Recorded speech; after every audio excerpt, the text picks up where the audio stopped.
The Trees, Alternative Virtual Reality. Okay, so we're here in the Museum of Other Realities with Samuel Arsenault-Brassard. And Samuel, you're one of the architects behind this. And here at AltVR, at the YouTube channel, which this video is on, we actually, one of the first videos that we ever did was on the Museum of Other Realities, because yeah, it's an alternative space and it's one of the most successful so far that I've seen to be able to showcase art. And now there are events here as well, and there are more interesting events coming this summer. But yeah, can you give us an introduction to your work and how you got involved in working with this? And, yeah. Yeah, sure. So, I basically have a background in architecture in terms of architectural technology and architectural design and lighting design as well. And, well, it's a long story. I don't want to get into all the little details. But then after I graduated university, and actually during university, I just kind of really got into virtual reality and, realized that there's a lot of potential there in terms of architecture and art, and kind of did a little bit of a pivot and started really kind of focus on that and seeing what it would mean in terms of the future of architecture, in terms of, the future of art. It's a little bit like, in art history, when there's like major new mediums, it changed things. Like when photography got invented, well, painters are like, okay, well, why are we trying to mimic reality? Now let's go into what you can't see in reality. So it's like, okay, well, there's this new thing, this VR, that now, you can actually buy a headset and be in VR and it works, and you can create for that environment. It's like, okay, well, it's real now in a sense, or it's only going to become more and more real. So what is going to be that language? What are the new problems? Obviously, there's a lot of connections between the real architecture and digital or imaginary architecture, or the boundaries between the two. But yeah, what's going to transfer and what's new? What don't we know yet? Or, a lot of it too, you have to experience it. So you could theorize on it before, but then you experience it, and that's part of the beauty of it. And yeah, just that whole new kind of story that's writing itself right now. Yes. Yeah, in terms of architecture, I'm not really, I'm far from an architect, but I do create virtual spaces. And what is so interesting to me is that there hasn't been that much focus on the importance of places. I'm working on a PhD in sort of how we can create meaningful virtual spaces. And what I find really interesting is the power that spaces and places have over us. The first thing that I noticed when I went in here was the calming presence and the openness sort of right. of the environment. But when we have virtual environments, it's very common to just, okay, we need 4 walls, let's just smash it up and then we can do something inside it. So it's interesting to see when real thought is being put into how we design these spaces with, in the same way that it's done in real life. So how do you view the role of architecture even? What is it all about? Well, some of it is just feeling, to be honest, it just comes out naturally, but you've talked on a couple of interesting points there, like, how spaces affect us, right? There's so many ways that spaces can affect us, and it's not something I'm necessarily an expert in, but it's certainly something I'm interested. And there's some very nefarious ways that spaces can affect us, like we've seen, architecture to detract the homeless from sitting on benches or sleep on benches, or just aggressive architecture in a sense. There's other terms for it. So there is very you can see a building as kind of a machine, like a prison is like a machine that not only contains but manages those living inside. So those are kind of the darker side of like how architecture can affect us. But, you know, on the more positive side, there's like what can create a sense of wonder, what can, you know, create where people gather, where people are happy, why people are happy. I think those are things we can start kind of reacting more to right now, you know, because if they wanted this space to be all green tomorrow or to have a giant entrance there and lead into another completely new space, like they can. And eventually we'll start just kind of analyzing the effect on people. You know, if we can read their retina, see where they're looking, hear their voices, analyze the content emotionally and like the content of what the words we're saying and the way we're saying them, and even like, you know, body language, as well as a bunch of things like our higher retina is expanding, or like we don't even know that there's a science. Well, we know there's a science there, but because it's so hard to capture, it's not really part of our usual way of thinking. But maybe once we analyze the way retinas expand with like moving through space or having conversation, we'll be able to uncover a bit more of like the emotional, physical connection or something like that. I think I diverged from the subject there a little bit. I completely agree. I read a book last autumn, I think, which was called Phenomenology of Place.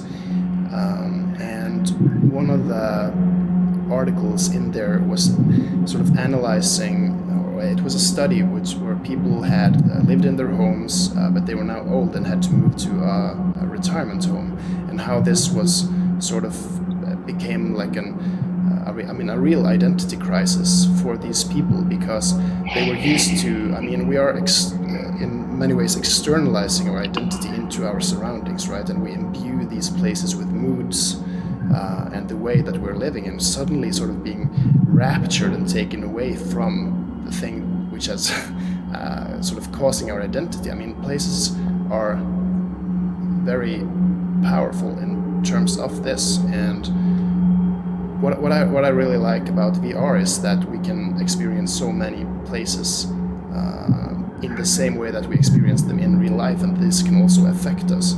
So I'm curious to hear from the perspective of an architect, what do you think that the medium of VR is providing you in terms of realizing and testing ideas? I mean, traditionally, it maybe takes a long time for an architect to be able to actually, in the real world, I mean, raising a building, it's a bit more tricky, perhaps. No, not in the design process necessarily, but in terms of actually materializing it. What's different here? Yeah. Between reality. Okay, so before we get into that conversation, I just want to clear up. I'm not an architect. I did study architecture, but I kind of became a specialist in building information modeling. Yes. And everything to do with analysis of the environment, of lighting, of just like becoming really good in that environment and doing visualizations. And also I mentioned I did lighting design. So really into lighting and visualizations and making it live, and then that kind of transferred into the VR aspect, which became another specialty, and now like augmented reality is happening. And right now, actually, I'm not working in a traditional architecture firm. I'm working at Vim, and we're basically an AEC company that does products related to augmented reality and VR. Exciting. And right now we're doing like a desktop viewer because everybody's at home because of the pandemic. So not everybody has VR or AR, so we kind of pivoted. Yeah, that's right. So anyways, calling me an architect, I have a lot of experience in architecture offices, and I'm really good at, like, for example, designing with Revit, which is a tricky thing on its own, unfortunately. But I'm not like an architect, but definitely in that world. No, I see. It's a bit different, and that's kind of the whole point. Yeah, it's a new process. Right, and and I mean too, they're very like it's what, like, maybe where I live, it's maybe 7 or 8 years of continuous course to become an architect, from school to like hours after when you're working. Yeah. And so they're very protective of that title. Yeah, so I definitely don't want to go ahead but like it's definitely in the architecture realm. Yeah, and I've kind of niched myself. We can create a new one. Virtual architecture. It's virtually true. Well, yeah, exactly. It's like I'll joke around and say I'm a virtual architect, but now that there's actually people in my creation, it's like, oh, this is amazing. Yeah, I bet. It's not just something. No, but it really is something to it, because I think that people who have had VR for a few years now, the novelty effect isn't there anymore, right? So if you take up a VR headset and you just go into this squared walls thing, and you have the buildings doesn't really even have a focus, then going in and seeing something like this really made me feel like, oh yeah, okay, I see, this can really be something. Yeah, and I mean, like, as if I would have lived like 10 years ago or something, and I'd be in my position, I just wouldn't have a building that I can call my own, that I've built and put into the world, and people are experiencing, like, a Zaha Hadid or whatever, and most people will never get that, and probably neither should they, because of all the environmental costs of building crazy buildings like that. But so I would have been just a theoretical architect who's really good at technical stuff and whatever, but so what I mean is, really, I would have had a lot of untested concepts. And so now, because VR is so easy and you can bring people in your environments, Moore does a more successful job of doing it than I am, because I'm working full time and I'm doing all of these other things. So what I'm trying to say is, when it's actually easy to kind of test these concepts with real people, which is what's fascinating, rather than having a textbook with 1,000 drawings that nobody will ever see or truly emotionally experience. In here, you can be like, I really like that drawing or that idea or that model I did, but does it work? When it does work, or especially what I prefer here is that, it's, you go into, for example, the room over there, and it's like the art is overtaking the architecture, and it looks like there's a symbiosis. So that's just like really puts it up to another level that is if we try to build that in reality, first off, it wouldn't be possible because of all the floating stuff. But think of the amount of millions of dollars and the plastic we would have consumed, or the damage. Crazy. Yeah, this would be like an egotistical maniac, no, I want to build floating things. So whereas actually the environmental cost in here is, I'm sure there's a cost to having servers and stuff, but the environmental cost compared to actually building this, and this would have taken 20 years, and there'd be electrical plugs everywhere, and plumbing and toilets and things like that. That's nice that we don't see any outlets, wall outlets, etc. There's no garbage anywhere. Yes. No trash cans. I mean, that is a luxury you can have in VR. Legally, in real life, we'd have to see a exit sign. They always destroy everything. Yeah, you're I'm ready for Instagram. Oh no, there's an exit sign. Damn it. No, it's true. So. We're here. We should take a look around. Would you like to lead the way? Is there something? I don't know. Let's see here. I'm actually very curious to go into that room. So maybe let's go into this event here, which is VR Ham Virtual 2020. So I've seen this a lot of. Can you hear me, by the way? 2 seconds. Someone is trying to invite me. I just had to decline. Okay, sorry. All right. So what I was saying is, let's go this way. This is VR Ham Festival 2020, and it's a live event right now. And I've seen about it. I read about it on Twitter, but I didn't realize that it would be on, and actually it would be this beautiful transformation in the space. So I'm very curious to see what it is and react to it. Yes. Let's see. I haven't been there myself. Yeah, it'll be fresh, more interaction stuff. Very good.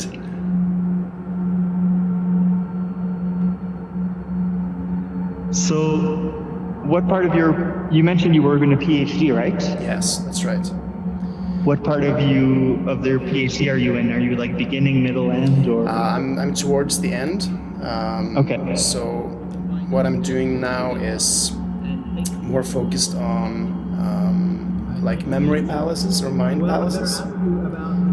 Yeah, so basically I'm giving people their own Oculus Quest for a few months and see what they do with the spaces that That's amazing. Originally started. I actually wanted to do something similar. 2011, while founders were still Berkeley Music Studios. And we brought together People can't hear us. musicians from 90 different there's a countries. presentation, right?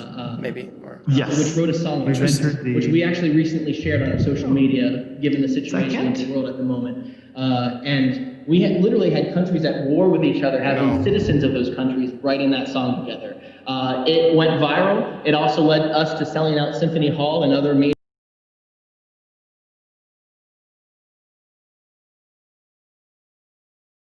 systems, game mechanics, storyline art, and a lot more. So we have different lands in our epic world called Pangea. We see it as a big... It's very interesting to hear the sound differences too. Yeah, the sound transition was perfect. I was like, I hope when we cross this door, we don't hear him as loud. And it was this artificial transition, and it was beautiful. The space is very serene. Artist tolerates reality. Yeah, absolutely. Formulated and having a skeleton, Great quote. skeleton of it fleshed out. But ultimately, we see releasing episodic. So these different rays of light are some kind of experience? Relate to each other. I believe you may be right. Distinctly feel different from each other. The Moore has been kind of like a secret museum for like 2-3 years. Oh, really? Or a VIP museum. I call it the Art Illuminati as a joke, obviously. But basically, it's been it was called there, TH-ER, and you needed a password to get in. But during those 2, 3, 4 years, actually, perhaps, it was always amazing, because when you went in there, it was just a bunch of VR artists and people that work at VR startups, and just like the most. It was like the superstar world of VR. So it was always extremely rewarding to have a conversation in there and have the monthly events. Yeah, and so what I was trying to say actually is that way back when, at some point they had this tree, and you would eat one of the fruits, and that would bring you to an external VR experience. So I think maybe this is their evolution of that concept of like, how do you go from a space to, literally an EXE, or a completely new way of thinking, because it's just somebody else's VR experience. Yeah. But that being said, could be completely wrong. Some of these, if not all of these, appear to be 360 videos. So, is it teleporting in it, or is it grasping the light that teleports you to they're that basically tree? going to go inside the light. Oh, Did it work? it's when you touch it, yeah. And there's a nice transition. Oh, this is cool. That was a cool transition. I wonder if it restarts for you, if we're seeing the same, although there's no narrative in this one so far.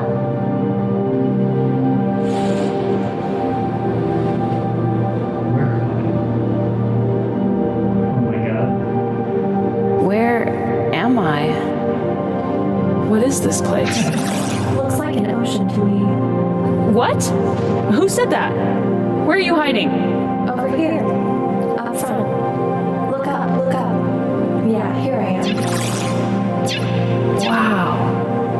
What are you? You look so strange. How can you talk? That's a lot of questions. My name is you. What is your name? Astra? Astra. Nice name. I like it. What are you? Ah, yes. Well, I'm your guide. My guide? Where are we going? Home, hopefully. Home? What do you mean? need to find your way back home, and I'm here to help you. I still don't understand. The world is changing. Okay, The world is but changing. what I'm trying to say... The world is changing. Okay, I got it. I already noticed that. Yes, the world is changing fast. Things are out of control. I'm sorry, but there's no choice. You have to go through this, Asher. Why? What's that have to do with me? I like my world just the way it is. I know, but we cannot go on like this. We have not been good to this world, and now we must survive the change. I just hope we can get through it and come out on the other side. The other side? Yes, humanity must go on. There is no choice. Humanity? Where's everybody else? This is a journey each of you have to go through on your own. Am I going to see my family again when this change is over? I think I'm it's sorry, I don't know. But you are a guide, right? Aren't you helping everyone else too? Step out. No, just you. I've never felt... Oh, I love this. I just want to step in and end a couple times because this is very interesting. Like the transition whole was really user nice. interface. I'll try with another one, but yeah, it's like the interfacing between the world and 360 is. I'm very interested in the transition Yeah. and like the language of this. It's kind of like a cylinder fog that I'm gonna spout of it real quick before. You see it better when you step out of it. It's kind of like a Can you see it on me? elongated. Or are we stepping out simultaneously? I'm sorry. Oh, okay, yeah. Yeah, it's kind of like a tall cylinder made out of fog that just disintegrates and reintegrates. It's a. See, that's It reminds me of some Harry Potter kind of I can't recall the specific mode of teleportation. So Right. engulfed in smoke and boom. well. I think too, like what's going to be important is that students in universities and colleges kind of start thinking about stuff like that. Like, I think non-built architecture is going to be a thing. I believe actually at some point, all the brands are going to want to have spatial websites, whether it's in VR or AR or both. And that's more than just a web designer, and that's more than an architect. It's kind of like this new work that doesn't exist yet.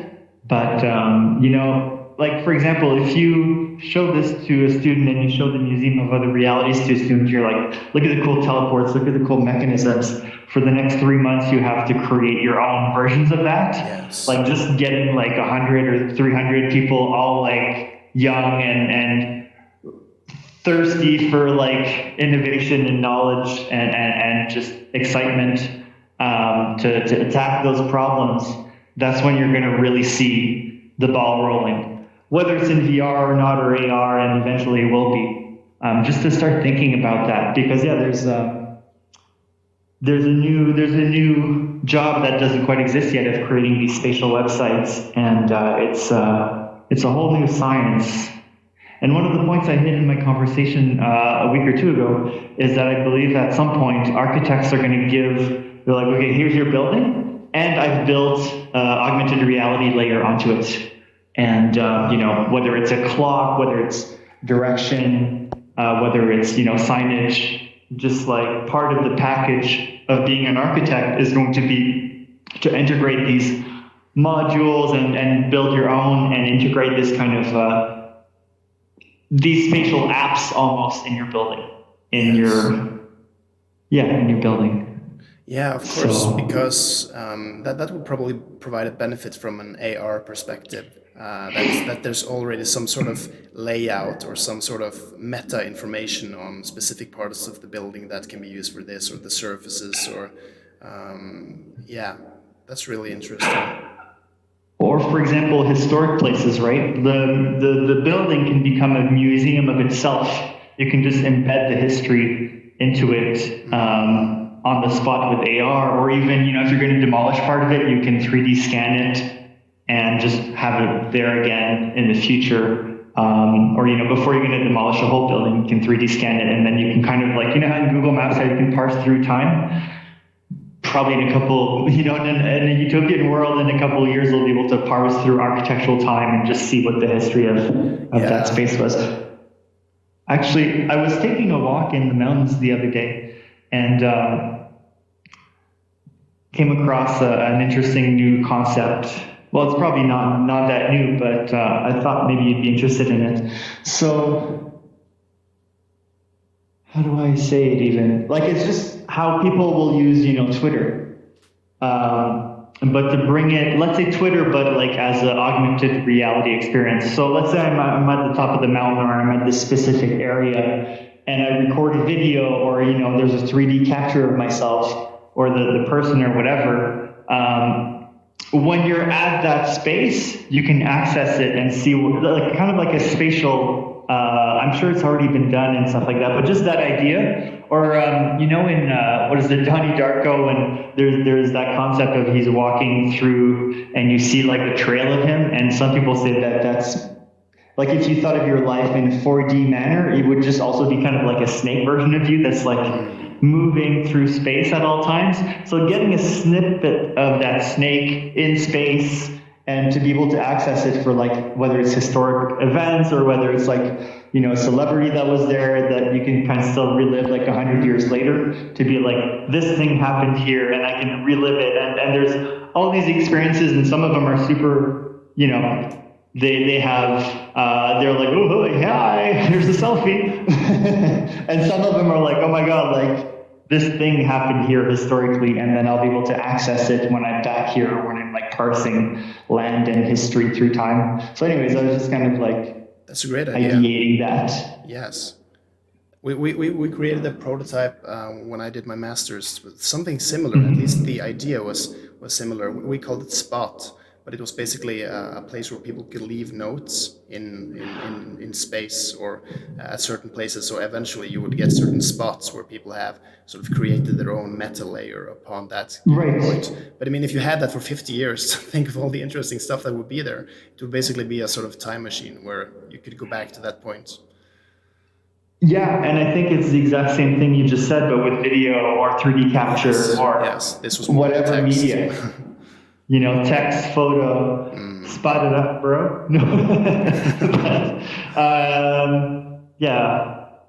So spots, interesting. Yeah, but I think we're on the new sphere. Yeah, there is something to it. I mean, you also realize how strongly our memories are connected to places, because maybe that's even where your idea came from. You were at a certain place and remembered something, or I mean, I find that all my memories are so tied to, if I'm walking a mountain and I have a certain idea, or I listen to a podcast, when I think of that specific point, or I re-listen to it, then I immediately get the visual image of where I was the last time.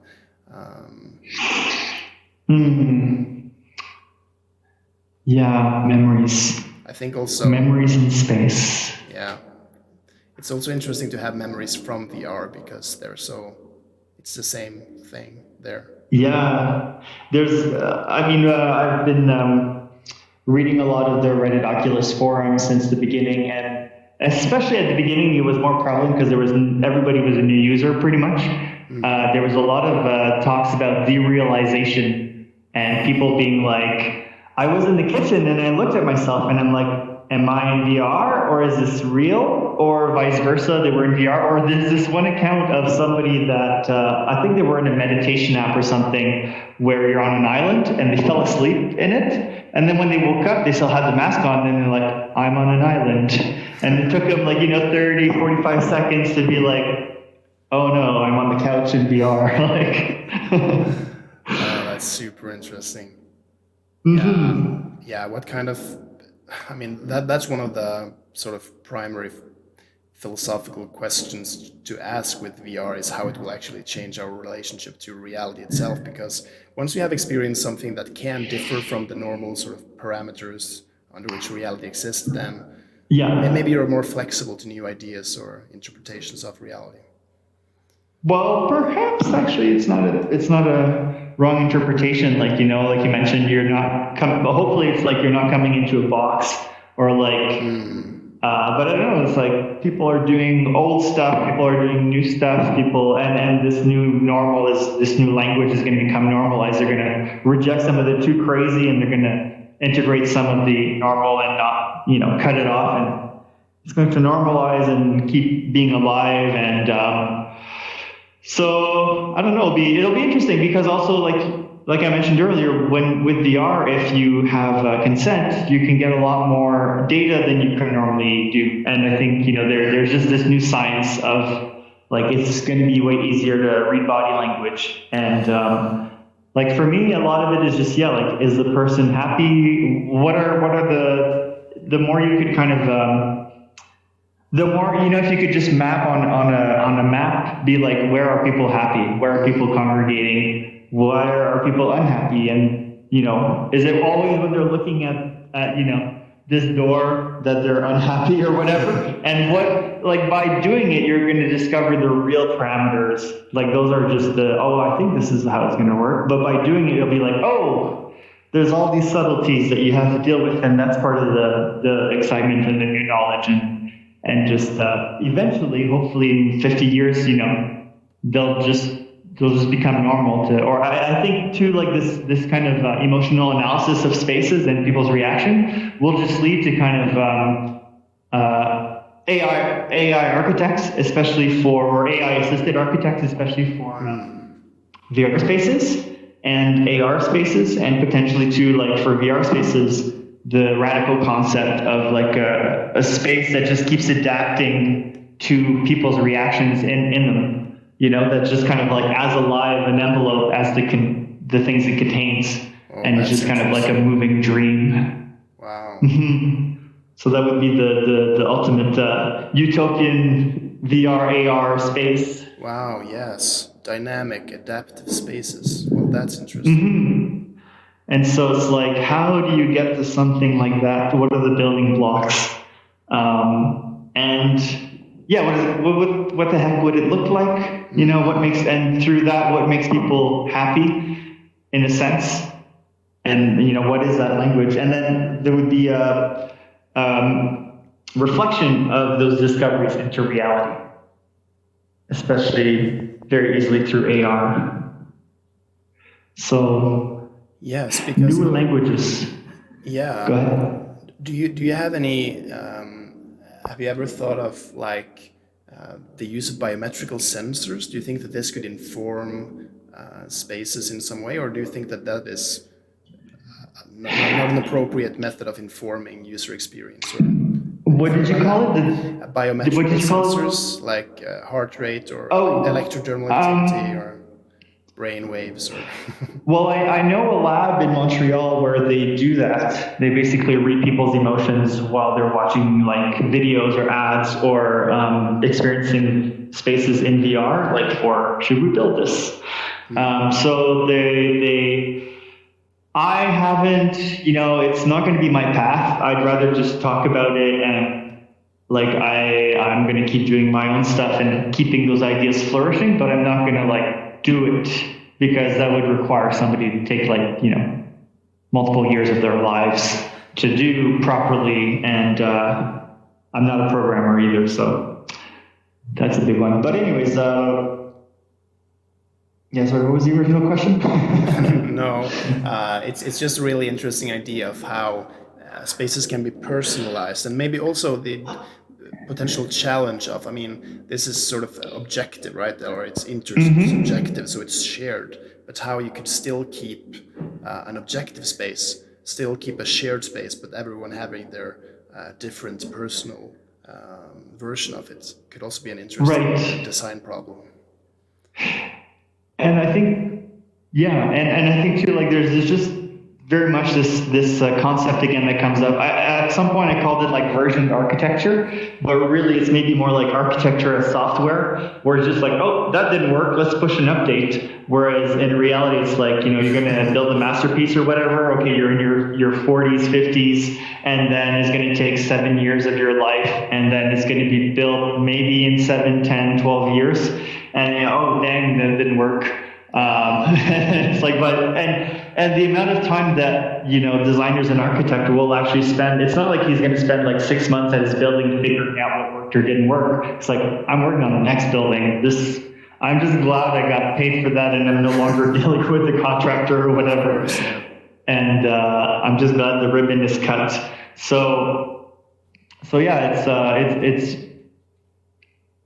it's nice to just be in this kind of very fluid world, and I think that could be taken for granted.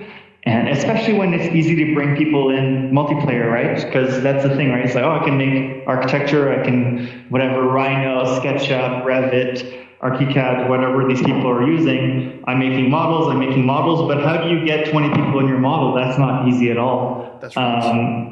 So as it becomes easy and as it becomes like a real thing with VR and very soon AR, it's like, it's going to become more and more important and more real. And you're going to have to ask yourself those questions like, what does Tim Hortons feel like as a 3D website? What does like Canadian Tire or Rona or whatever feel like as in AR? What does that AR website look like if I'm going to go buy shoes or whatever? We don't know the answer to those questions. We have the web, but it's not in 3D yet. And it's definitely not in your living room or on the bus with you or in the metro or in the park. So, but I think really one of the key things too that really needs to change is this, architecture schools have to kind of start giving those challenges to their students. So that, it can come from a point of view of like interior design and, philosophy and just the more human aspect of things, rather than, and I'm not saying this to like discourage web developers, but I just think that architecture's schooling right now, a lot of it has turned a blind eye, hasn't seen the potential yet. So it's, I mean, one of the things too is in architecture school, you can't imagine how many hundreds and thousands of models have just been rendered and will never be experienced. Yeah. And that could change. Oh, wow. Yeah, think of the data that could be revived. Yeah. And like one of the things I was suggesting at my previous school at Carleton in Ottawa, Carleton University, was like, you should make a portfolio in VR of your best students' work. And when a student goes to visit your school website, they can, or when they're waiting in the lobby, there's just a VR headset there, and you go in and there's a library, with the end drawings or whatever, or the end renders, and they're like, I want to go in that space. And you're like, sha-sha, sha-sha-sha, yeah. Magic. Great, that would really be great. And what you're mentioning about the virtual VR websites or AR websites as well is really cool because it sucks going into like this 2D thing with the normal menu at the top and the slideshow thing. Why couldn't at least those who really want to represent themselves have a space where they can go in and really navigate and see what people are offering? And I don't know much about it. I don't think I've seen any of those kind of websites done with the web VR yet, but it's an interesting idea. Firefox has been doing tremendous work from what I've seen so far. It's like, my friend picked it up and then the next day he's like, yo, want to come visit my space in VR? Just go to this web address and put on your headset. And I was like, oh my gosh, it's like, it's working and it's a great experience. Yeah, I was working with web VR, I think even 4 years ago. And it wasn't that strong back then, but I also remember the feeling, which is when I sort of, you could edit HTML, which was the only really, or HTML and JavaScript was the only real thing I knew, and being able to use that for VR was great. Nice. Now it's it's supported by Oculus Quest, which of course makes it super easy for people to, and Firefox on the desktop. So it's much more available now, and quite a nice performance. Right. Let's move around a bit so we can give the viewers a different view when they are looking at the thumbnail. I'm curious what's in here, but I've also... Oh, of course. Oh my gosh. Oh, am I stuck? Oh, wow. Hey. Oh, yeah. You need to see beyond.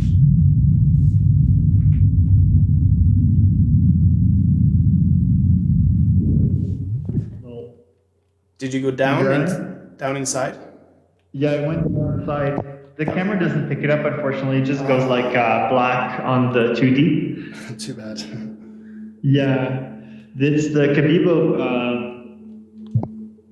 Kabibo is one of the like really good OG like original.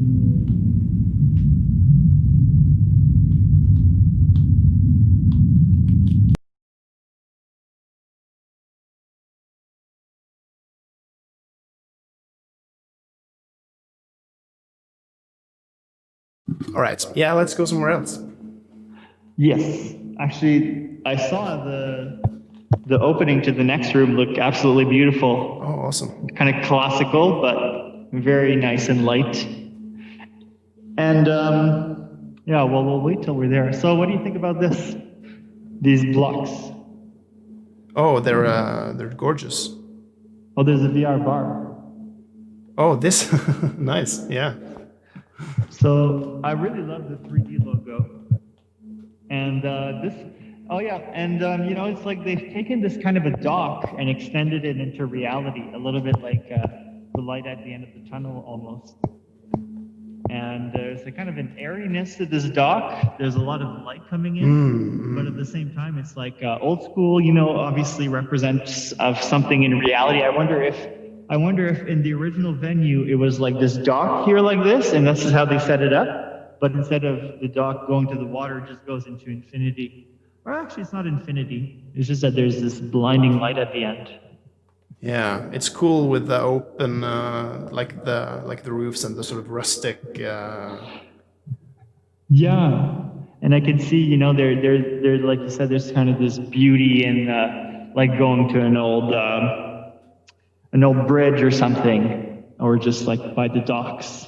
Yeah. So, you know, like I don't know which country this is in, but I think this is a European country, so I feel like this could be their original venue. That may be. We have in Bergen in Norway, the city where I live, we have like a School of Applied Sciences, which is newly built, but it was built on this old train station, and this looks kind of like that. They're really using the old building in the new one, and that's it's very effective. It provides like this contrast also between the new and the old, but keeping it intact in some sort of way. It's really cool. Yeah, and I think too, a lot of these events that were happening were, you know, I'm coming from a point of view where my whole career in terms of the arts is in VR and AR, but these events, it's probably sometimes because of the crisis. Actually, no, that's not true at all. This is a VR event. But they were probably like, they're probably used to organizing real spaces. Yeah. And bringing that attitude in here. Yeah, that's true.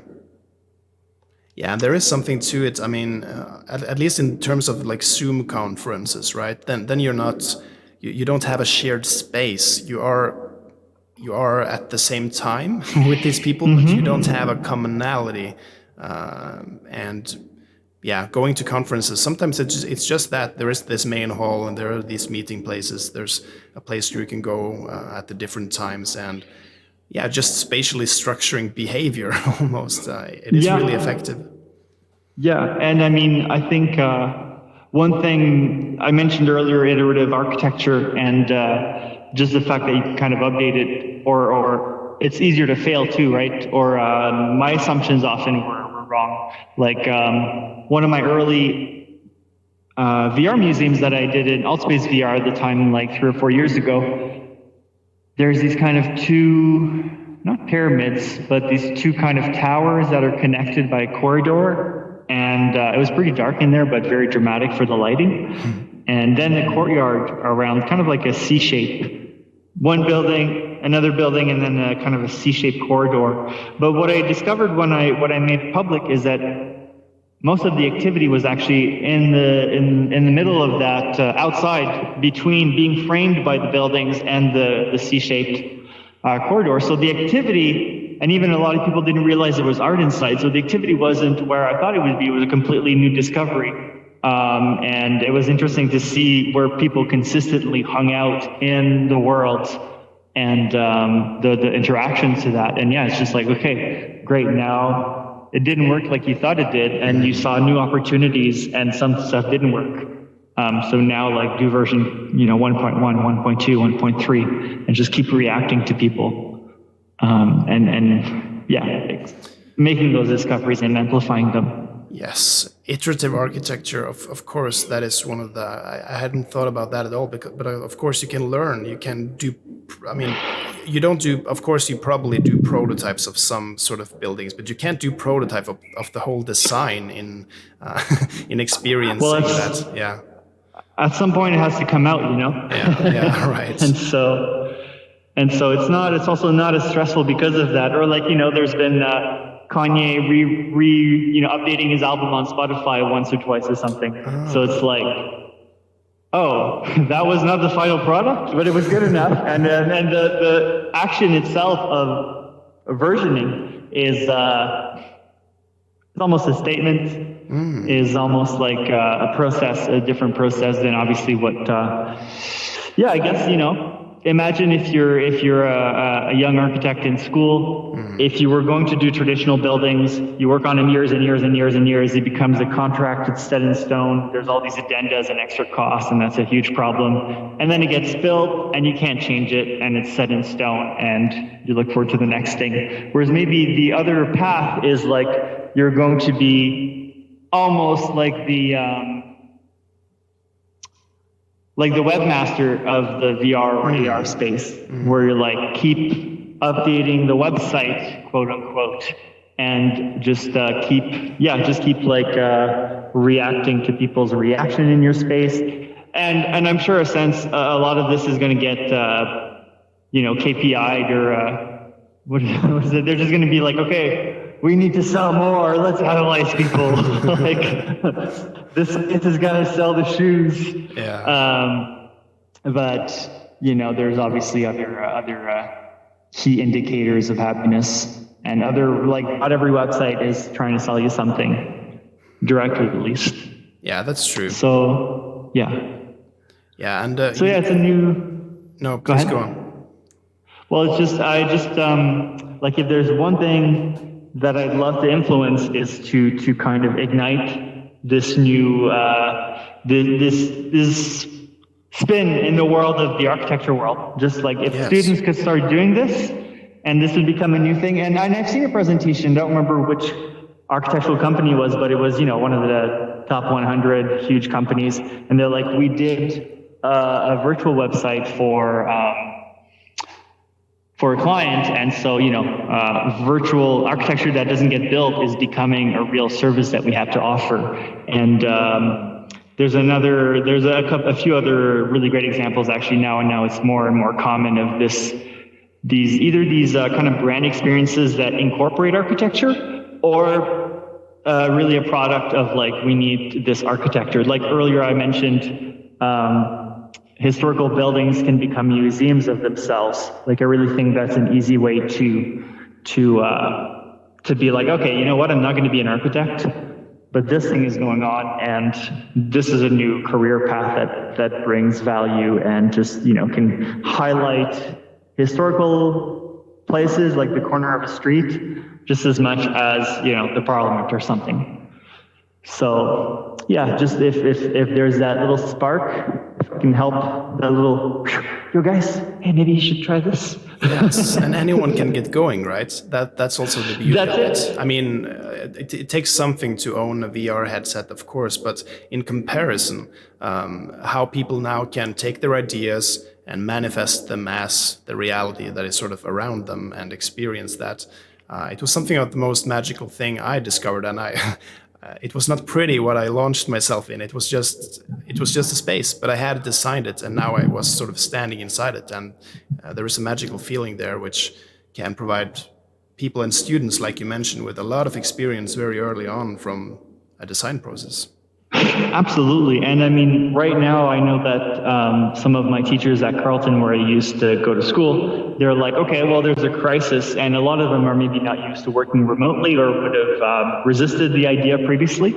And I think just potentially this is a great time for architecture world to look at digital realities as important. Like when we had some of our weekly meetups here, it was just like, oh my God, it's been months since I haven't been able to be within, whatever, 6 feet, 2 meters of a person. And it just feels so darn good to not have that additional stress that we've kind of everybody has to artificially impose on themselves. Let's maybe go to the other space. Yeah, there's this kind of other box there on the left of the bar that is also, I love these kind of surreal gradients. Yes, the colors were really nice. Mm-hmm. Wait, where do you mean? Can we go inside there? Yeah, there's another room on the left. Oh, yeah. And so there's this kind of like, oh, a lot of more echo, I think, too. There's a little humming. Very subtle. The Moor has a lot of respect for acoustics. Yes, I noticed. And they put a lot of care into it, and it's really one of those things I feel that can be cast aside. Oh, this is nice. Look, one of the things I really liked about this is the water. Like right there you have the pool with water, and then you come in here and of course, well, you can't put water on the ceiling usually, but it's quite nice when you can. Yeah. Oh. Haha, love it. So dramatic. Let's try this purple Roni here. Oh, is he holding his guts? Mon Dieu. Oh, wow. I wonder if this is the intro to the experience. Probably you put it on your face codec. and it starts playing. Crescent of ecstasy. Familiar sculptural forms and figures meet VR. So, I'm interested in trying it, but I'd say let's not stay more than 30 to 60 seconds. Yeah. I'm more interested in the transition than watching 10 5-minute experiences. Yeah, let's see if we can turn it on. I think I'm just gonna put my face in there. Does that make sense? Or I have to grab it? Oh, you grab it. Oh, the mask? Oh. Hello.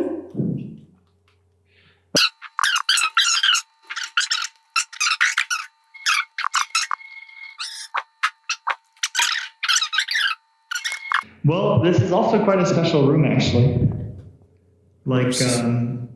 If you're going to release a 360 video, this is the way to do it. Yeah. Look at how dramatic and beautiful that door entry is over there with the soft blue light. Let's check it out. Yeah. It's like the teasing of the door. Oh, that's really nice. I mean, this could be, if I had a, yeah. That's it. I'm ready to put it on my wall. Yeah. I don't want to go on the other side because the mystery of the room It's actually true. More interesting. It would ruin it, but I think we have to. He stayed in the room forever. Oh, the walls are nice too. Ooh. Oh, wow. This is nice. Stop it. I'm going to mute this guy. I've gotten 15 invites. Yeah. Yeah. Okay. This is a good point of what I really like with. First of all, it's keeping the museum thing, but just the really clean walls, really tall, and the text on the walls. It's something. It's just really beautiful, and the font as well. It's just. I really like this approach. Walking through the whole of the museum the first time I was here. Right. And in most museums you wouldn't see this in every room because it's just too expensive. Yes. Or you would need a projector, or it's just a ridiculous amount of acrylic being used on the wall. Yeah. But in here it's I'll do this because it works best and it costs nothing and nobody's getting hurt. Just another position beam. Yes. Oh, wow. Okay. Wait, what? Oh, ooh, Jesus. Okay. Yeah, that's Jesus. Jesus is ripped. Literally. I can see the golden blood go through him. There's something Jesus. There's something weird about the stereo as well. Can you see? Well, with the particles, they're like a bit off in terms of the stereo. Oh my god, shush. I'm sorry, I'm just getting another invite. Yeah. The particles, I don't know. I don't feel they glow. I mean, VR is not good for that high contrast.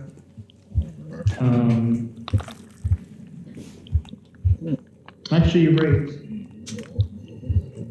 Yeah, you're right. There is some issues with the... It's 3 degrees of freedom as well, which makes it a bit... Right. Is it? Yeah.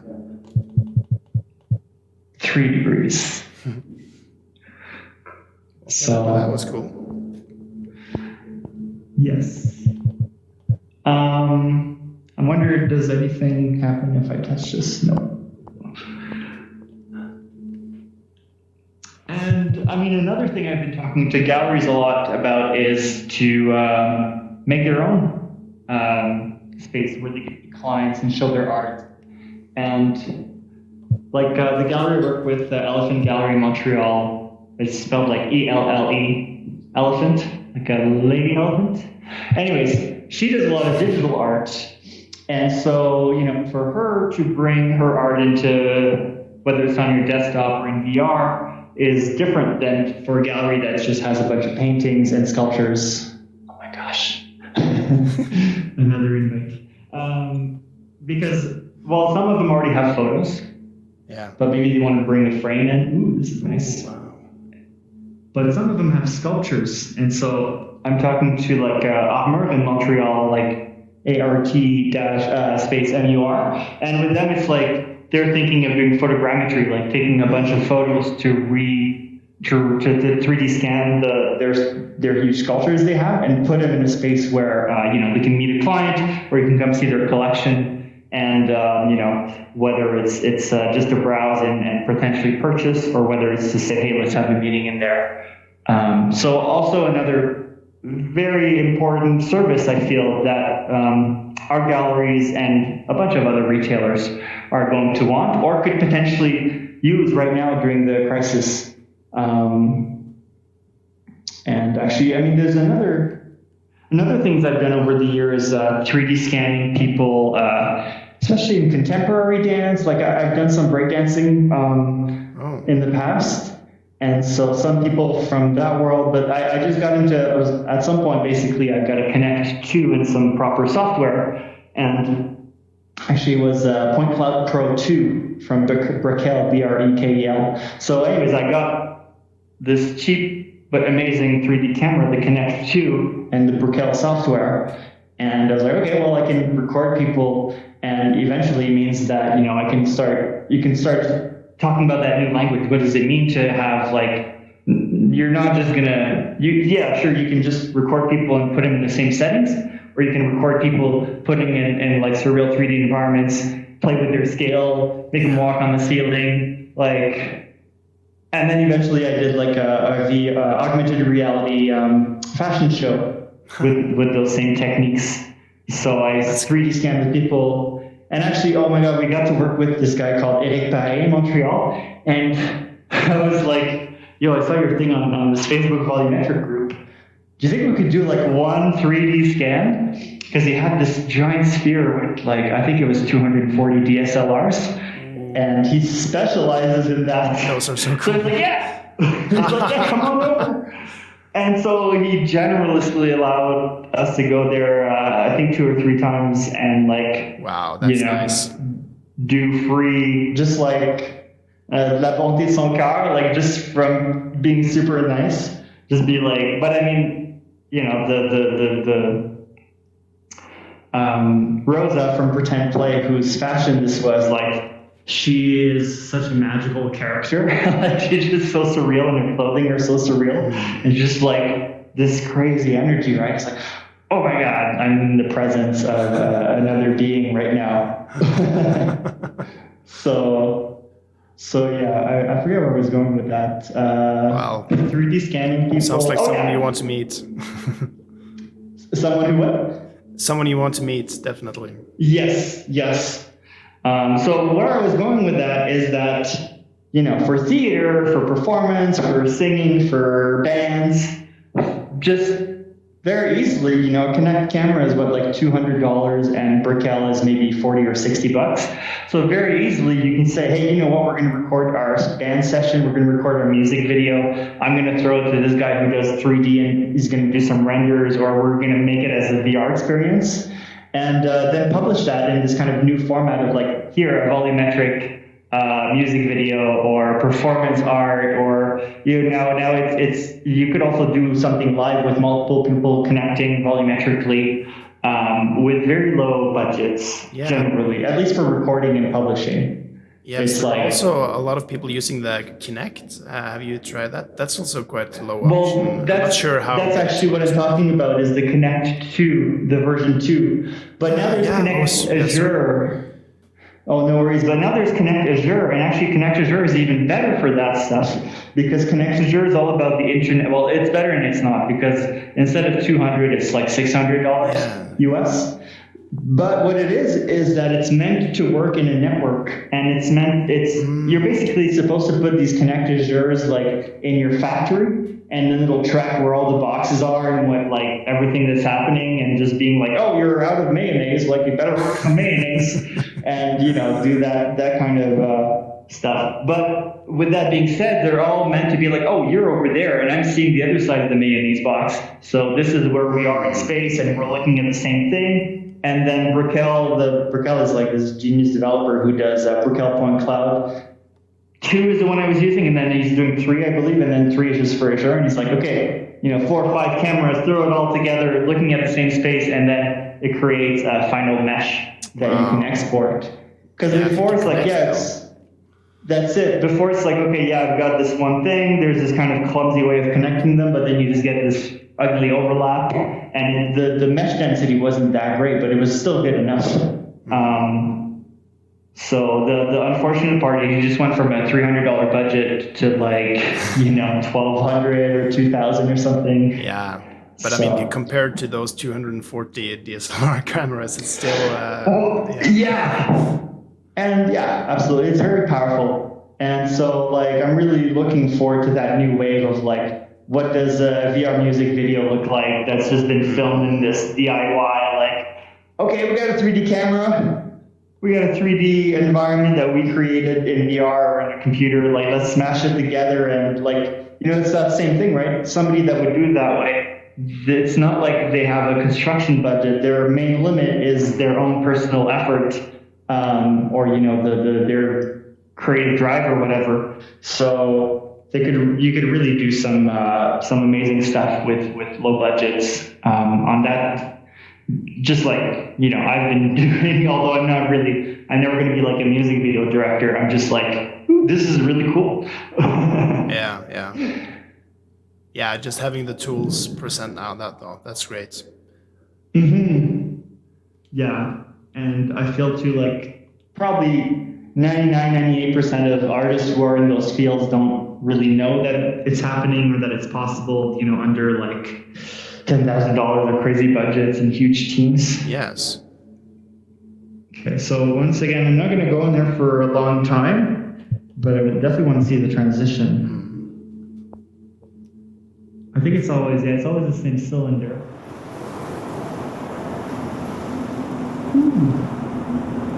Well, this time it worked for me. Oh. Okay. It's a clay mode. It's what? Oh my gosh. There's fire going.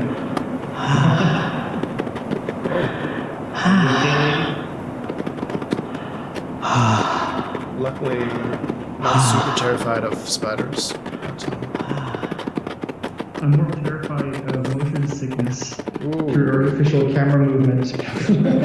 Yes. It haunts my dreams.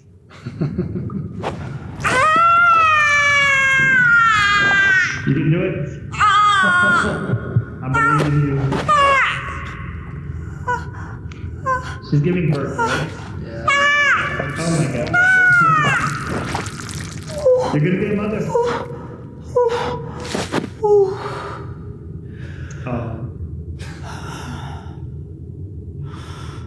I don't want to see all those tiny spider babies though. Oh. This thing. They're beautiful. What can we call them? I don't know.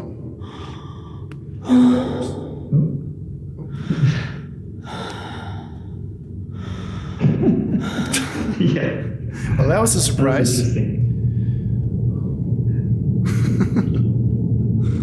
It's not a cylinder. It has a curves in the middle. At least this one did. So, very different background than the. So although there's flowers there and these kind of flat rocks, definitely different vibes than what was in there. Yeah. I haven't tricked you in. I feel like what he's done is he's mixed birds, spiders, frogs, and humans anatomy, and then he's like because relate to the spider. That's a complete guess, but he's like, if you see a frog that has a human face, maybe you'll be like, how does the frog feel? Yeah. Yeah, because spider is perhaps the spider is perhaps an example of the creatures we don't really identify with at all, but this made it more human, kind of. Right, so he's doing potentially interspecies empathy experiments. That's my guess from seeing 20 seconds of it. Well, it was an experience. It was really cool and freaky. Yeah, also interesting to see an artist I've never seen. Oh, let's go in this room, I guess.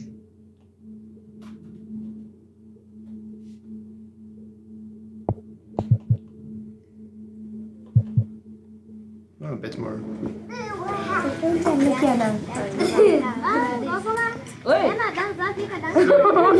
remember him, huh? Yes, I like how you can hear He's in Lagos. the people. Yeah. I came with this uncle that has big belly. There is no problem now. No problem, yes.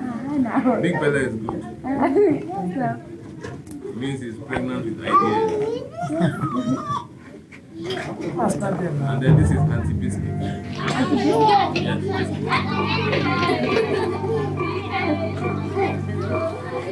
Yes. My name is Yana. I am a daughter of Chibok. I was born here. I played here as a little girl, and years ago, when the time was right, I became a woman here. My father gave me out in marriage, and God blessed me with 8 children, 5 boys and 3 girls. People sometimes. What is your name? My name? Joel. Joel. Yes. Okay, where is Timothy? Timothy. Lagos. Okay. The images look really great. It's interesting to see that high resolution. I mean, no, not the video, but the images on the walls. It really. Yeah. Let's hear. I don't think we went into this room.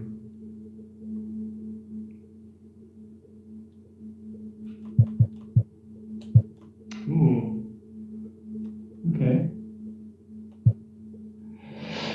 That's the other thing too is there's a problem. Well, I mean, one of the problems I had when I kind of switched to VR for my art is like, how do you sell it? Yes. How am I going to sell this? The VR galleries don't know how to deal with it. The buyers don't know how to don't know it exists, and they don't have a VR headset. So there's always the sell something else as well, which what kind of triggered this for me was the art on the wall of like, I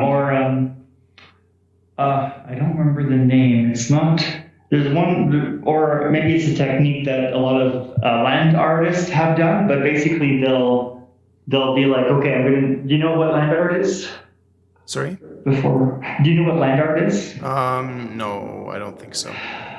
Land art is like these huge gestures in the landscape. Like there's this famous artist, Christo, who works with his partner. He just died, like, I think last week. But he would wrap things with fabric. Like he'd go and wrap a river with fabric. He'd wrap, like he did this thing, I believe, where he just had this kilometer long, like multiple kilometer, if he didn't cut the state in half even, down south, with just like giant fabric band, and there was this very famous legal fight for it not to happen, and it finally did happen. So, or like, yeah, there'll be somebody, some other artists, they'll just make a giant circle that you can see from the sky. So it's like these giant things related to the land, and these giant moves usually that is seen from far away. So if you're like, okay, I'm going to make a 1 kilometer yellow circle, or like a crack in this mountain, well, you can't really sell that, It's really cool, but you can't sell it. Yeah. So what they would often do is sell their sketches, sell the writing about it, sell maybe a video of it. And so I feel like, there's not that I do it successfully or anything, but there's something to be learned from that for VR artists that are right now selling this thing that may not be, as accessible. Eventually it'll be, but in the meantime, to be like, you know what, I'm going to do some renders. I'm going to have maybe a physical artifact, prints, whatever, sketches, ideally sketches, I feel hopefully would gain some value in there, and just maybe writing, whatever. So yeah, this room kind of made me think about this problem we have. Yeah, because it is an interesting challenge, making things, and it's also I think that this is changing a bit. It's at least has changed for me, but how previously buying software was like, well, no, software is free. You sort of have this, it doesn't exist, as if the very fact that it doesn't have a material reality sort of prevents it from being worth anything. And it's very weird, but I think it is a tendency that is shifting. I mean, I'm at least purchasing way more VR stuff and also software because, the gallery like at the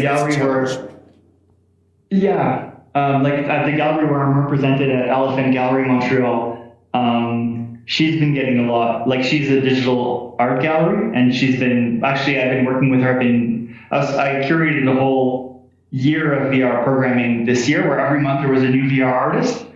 And then, the crisis just kind of came in after 2-3 months of that. But basically we had a really nice computer and a VR headset in our gallery, and I would just basically curated. So what I was going to say with that is that she's been getting some of her collectors that told her that, they're looking to start collecting VR art. So I do know that the market is changing, and actually I'm organizing right now a giant VR AR art show at AltVR, which is this giant gallery, like 3 stories high in Montreal, that has a lot of contemporary art and kind of like thought-provoking, cutting-edge art. So for their 25th anniversary, we're having this giant VR AR art show with 15 artists. Wow. And we're going to have it in the gallery because it's huge and it's perfect for that. And then, of course, the crisis happened. So what we're trying to do now is our primary focus is having that show in the Moore. Awesome. Dematerialize, dephysicalize, and also we're having a symposium. We want to have a symposium in the Moore as well, where we talk about 3 things. We talk about the creation of VR art, so aimed at VR artists, for VR artists, like, let's say you invite Kabibo and he talks about his process and his work in shaders and how he goes through his ideas. Some things that, or for, if you're like, hey, you know what, I'm a painter and I don't really know anything about VR art. You go there and you're like, okay, you know what? Like, this is going to be the thing that triggers me to start actually trying, or being like, you know what? How can I like buy a Quest or something? The main topic is actually going to be the exchange of VR art. So the networks that sell it, the way people sell it on cryptocurrency, the way every like the more, every possible way that is happening right now or that is hinted at. And what does it mean to collect VR art? We're actually aiming this at artists that want to sell, but also galleries and museums that want to start collecting VR. Like the Phi Center in Montreal, they've been doing VR art for a long time. I'm sure they've dealt with all, they have like readers, they have, like even right now during the crisis, what they're doing is they're doing bike delivery with, I think Oculus Go's with 360s loaded onto them.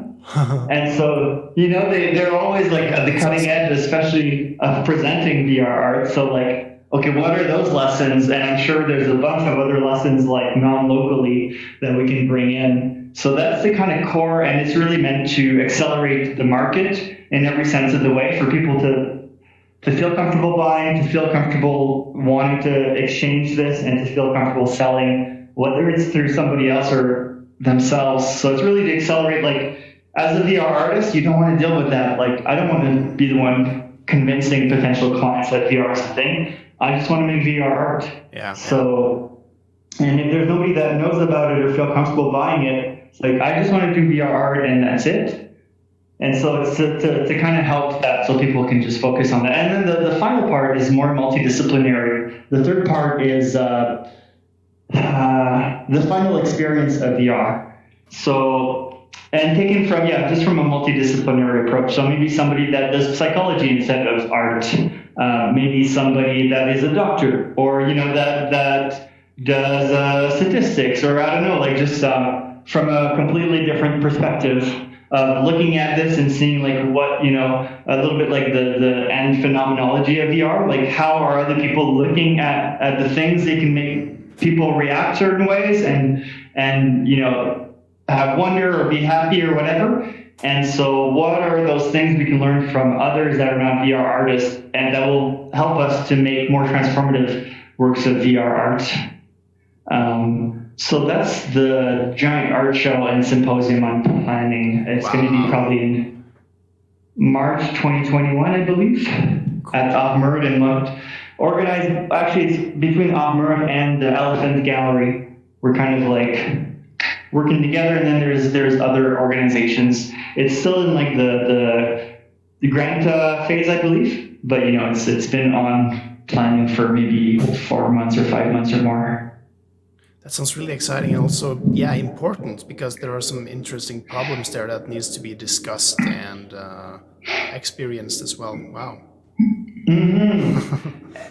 Yeah. Okay, from AltVR, he's like, the art show's great, but it would be nice if we could do a symposium as well. Like there's funding for that, etc. I was like, okay, well, what do I want to do with the symposium? It's like, I really want to help convert regular artists into VR art or trying it. I want it to be a market so that artists don't have to think about that. And I want the VR experience to get better. Yeah. But the core of it that makes sense, especially if it's going to be funded by the government, the core of it is like, I really feel that in Canada and in Montreal especially, we can be innovators in the VR art market and the VR world in general. And it's just like, you just need to spark things up. Like if one class of architecture or one class of web design just does one session of VR focused work, like it's going to snowball and they're going to get amazing results, and then other people are going to see their amazing results. And then, I'm just trying to help fire up this reaction as much as I can. So yeah. Yeah, that's great. I mean, people just need to try it, of course, and the creative minds will see the potential in it and actually start experimenting. And once people do that, absolutely, it will be great to see what can come out of it. Yeah, especially if they can see like successful examples of not just, hey, you could do this, and it's like, what do you mean work in Unity? And now it's like, what do you mean work in like Firefox VR or whatever? Or so now it's like, oh, this looks amazing. How do I do this? Oh, it's not that hard. And, there's a huge value to it. Or, as an architect, it would be great that your website is actually kind of a space, whether it's in VR or AR, or that there is this kind of like, hey, you know what? I had this quote unquote infinite budget. And this is what I do when I don't have a limitation. Like, this is my painting of space. And just to do that. And then too, when reality is going to come after COVID, I feel like there'll be kind of the interior. At some point, you're going to have these shared hallucinations, right? You're going to be in your living room, and you're all going to see the same AR stuff. Yeah. And so it's like, well, what do you want that to be? What do you want that to be when, like, it's just a decoration and you're chilling and nothing's happening? And then what do you want that to be when you're, like, hanging out with a bunch of friends, or, more, let's say on the New Year's or whatever, where it's more reactive? And yeah, what is your more like Zen version of that, where you're just having breakfast in the morning and you're like, I don't want to see no crazy stuff. I'm just chilling. And then it kind of goes to that, maybe that reactive architecture that would evolve and change based on what's happening. So yeah, loose ideas, but... Yeah, but I like what you're saying about the AR. I'm doing something similar myself. I mean, I've mapped my apartment like 1-to-1. You've probably seen those videos on YouTube. No, I didn't. Well, I've seen a couple, but... Yeah, no, I haven't published anything yet, but I basically mapped in Unity my own and sort of synchronized and calibrated to my apartment. I'm thinking of using it for memory palaces, but I've also been thinking of, how different can I make my own apartment, and how many versions for different activities? Right. Like you're saying, it could be interesting to have one for exploration, or one for mini games in my living room, or one for chilling out or whatever. There's a lot of possibilities there. Nice. What's this idea of memory palace? And maybe we can start circulating to the other room. Yeah. Let's see. Wait, what's this? Yeah, this was where... Yeah. Well,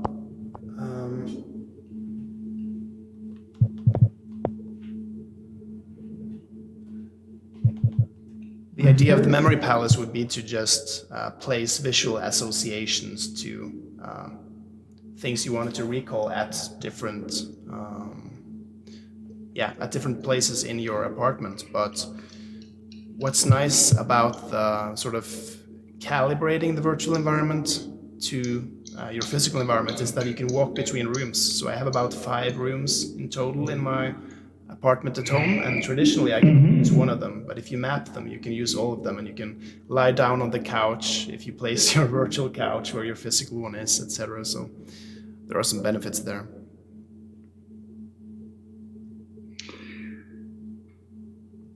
Which of the rooms is...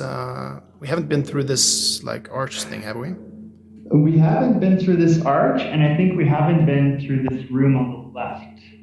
I'm really curious about the arch, though. I've been kind of trying to save it for last, but now I'm ready to kind of like break that rule. All right. Let's go. Look at this. Look at this balcony. Oh my lord. Woo. Oh, it's a symmetrical cathedral. What's going on? Am I gonna float on this? Is this supposed to... Oh yeah. There's an invisible floor.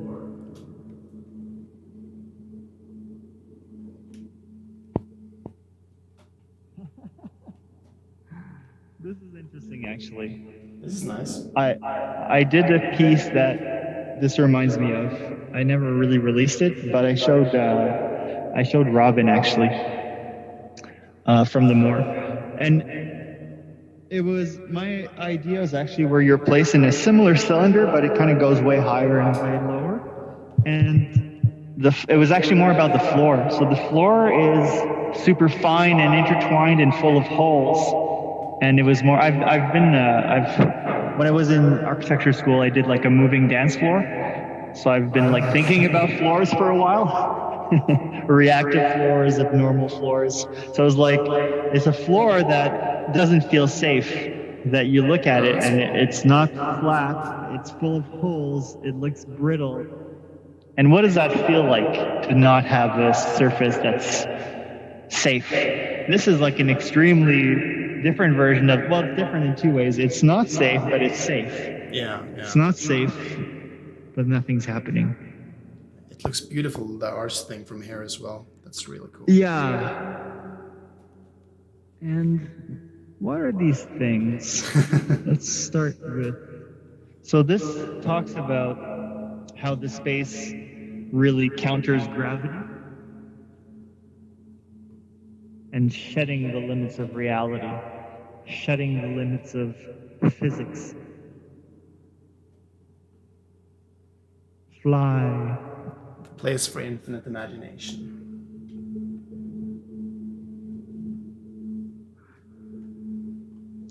This looks like a real fossil. Or maybe, you know what, I have a feeling. Simone Weil designed a room and then they placed art in that room.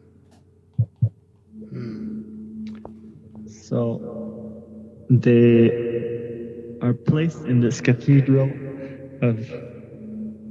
by gravity. Have you played the Alex game? Yeah, I was thinking about it just now.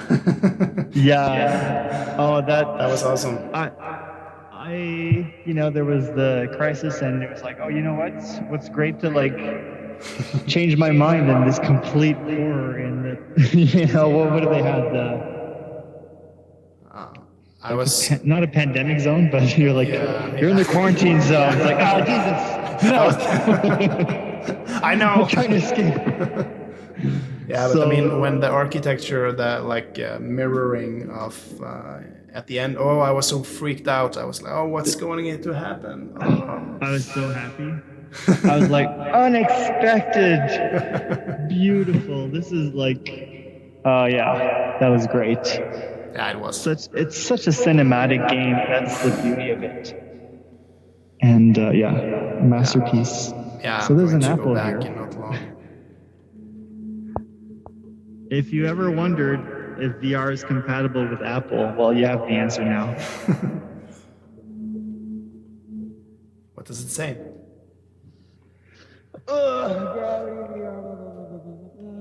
Oops.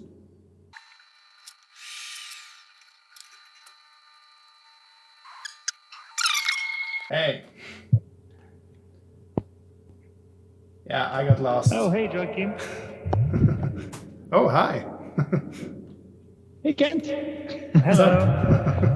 We're I actually hope I'm filming a not crashing podcast. your live podcast here. That's good. Yeah. Well, a celebrity guest. Kent, what do you think about this?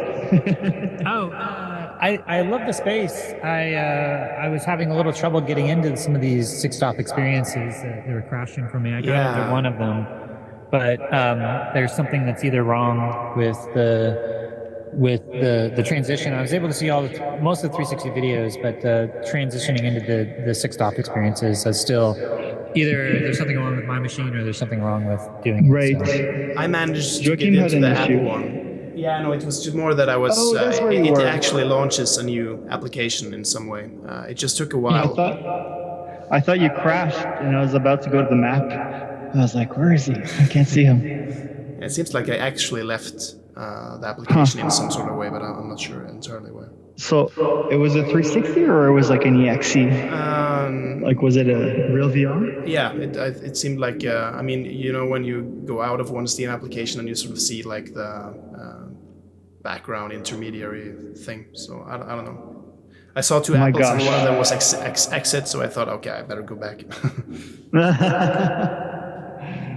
Nice. Are you guys talking about VR and philosophy? Is this an episode of VR and philosophy? Yeah, it kind of is. VR philosophy, yeah. Architecture. Philosophy in a broad definition, but yeah. Yeah, it's also just a conversation, try to riff off Joachim's ideas and his PhD as well. Yeah, but yeah, very cool. It's been very interesting to hear. I mean, especially Samuel's thoughts of how VR can affect like architecture students or just anyone really having ideas and putting them into VR. I mean, compared to the normal process of actually designing a physical building with all the constraints and so on. Yeah. Actually, that reminds me. One of the things that I'd really love to see is like people tackling poetry in books. Like I really like the idea of like, what does it feel like to be in a book, in a story, in a poem?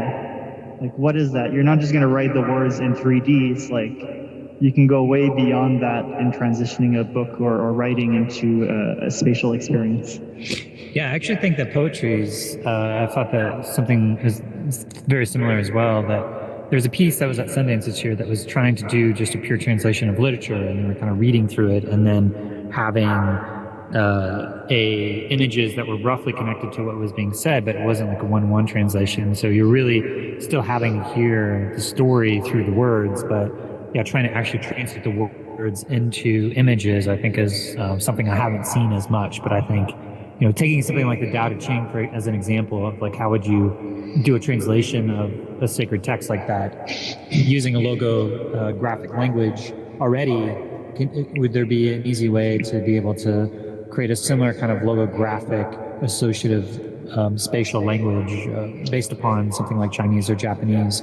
So yeah, I think there's a lot of room for that to be able to sort of innovate, and it's still at the very beginnings of people, you know.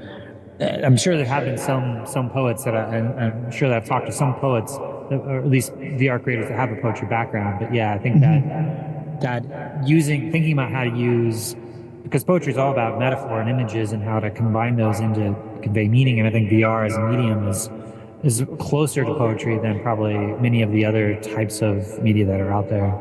Yeah. And it's gonna be tricky to have that transition. Like I feel probably it's gonna be an alliance between poets and 3D artists. But at some point, when you have an actual poet that translates directly the world from his mind into 3D, that you know goes beyond the writing world and goes into a little bit of software or modeling, like it's just like I really feel too like, what does it feel like to be in a poem in terms of an environment, or almost like going in a ride at not at Disney, but like where things are thrown at you and you're just kind of sitting there and things are changing and reacting based on the directions of these words or these thoughts. Right. And at some point too, you'll make it react back. That's the other thing of it. So just I look forward to those answers. Yeah, and the thing I'm really noticing in this space, because, you know, a lot of my focus lately has been on virtual conferencing and the interstitial in between spaces that occur, like just that I ran into you here during this festival here in this room where there's this really massive echo. And so there's a combination there between the space as well as the audio reverb. I actually hear your echo more than I hear my own echo, which makes it easier for me to speak, but perhaps more difficult for me to fully integrate and hear what other people are saying. So, you know, not sure if it's like the optimal audio design to have like social interactions, but it does give me a sense of the space. And so it's an interesting level of like how real do you go based upon what you really want to optimize for. Right. And I wonder too, like, I guess one of the effects of this echo is to, in a real church too, to quiet people down. Yes. And to really say like, no, don't talk. It's probably not what's desired, but it's certainly one of the effects. Sometimes perhaps it is what's desired to kind of go into this from the regular world to the holy world, I guess, the silence. Right. Yeah. Cool. Well, it was good to run into each. I don't want to sort of totally hijack your conversation here, but it was good. I posted a tweet because when I see you, I don't see the cameras floating there. So when I join in, it's like, oh wow, this is like, you know, a whole film shoot that I'm. So as you're walking around as ghosts, like other people can't see that you're recording. So that was sort of like, you know, a note that I made. So well, actually, anyway. in terms of UI, like I think I've gotten probably like 20 to 30 invitations to join from the guests. And so like, the tour there guides. has to be a way to tell them not to do that without like banning them. Like there's a mute button, but like I feel like it's like, oh man, these are probably really cool people. Like, well, yeah. The thing is, you're at a conference and you're having a conversation, and so people want to join in, and you know that's the problem of virtual conferencing is that it really takes two people seeding a conversation and then to join in. But with the Museum of the Realities having this room invitation, it creates a lot of social friction to be able to actually have, like, because we're in a public space in some ways, but because you're in your own private room, then it creates a weird social dynamic with actually a lot of friction. Like, each of those people are like, hey, let's, try to either join in, or you probably have a lot of volunteers who are asking you to join into the public room, because that's the mitigating factor in order to create a public space for this event, is for these volunteers to be inviting you into their room. So it's kind of like both the social dimensions, but also the workarounds for how the technology is created. So these parallel universes. So well, thanks for popping by. Yeah, for sure. I'll let you get back to your discussion, but good to see you both, and I'll see you around. Yeah, see you around. Talk soon. See you around, Ken. Nice to see you.